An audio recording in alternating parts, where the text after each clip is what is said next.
Njengoba sezingama-47 izinsuku selokhu kwamiswa uhlelo lokucishakonga ugesi kulelizwe, uDokotela Ramokgopa udalule ukuthi lokhu kungenxa yemisebenzi eyenziwe nesiholele ekutheni kunyuke umthamo wamandla.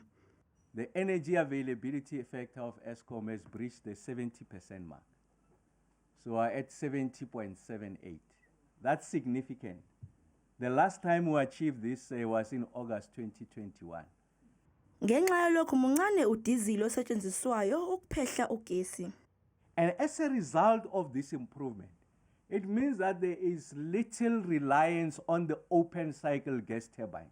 By that I mean we're using less and less of diesel.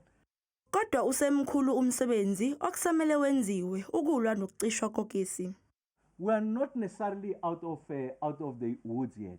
We need to ensure that we bring these other power stations to the levels of Kusile, Letabo, and Majuba and Midupi, so that across the entire fleet, when you use station by station, we should be above 70%. Esithangamini sangesonto eledlule, uRamokgopa wachitha ukuthi ukumiswa kohlelo lokucisha konga ugesi kuhambisana nokuthi lelizwe selizoya okhethweni.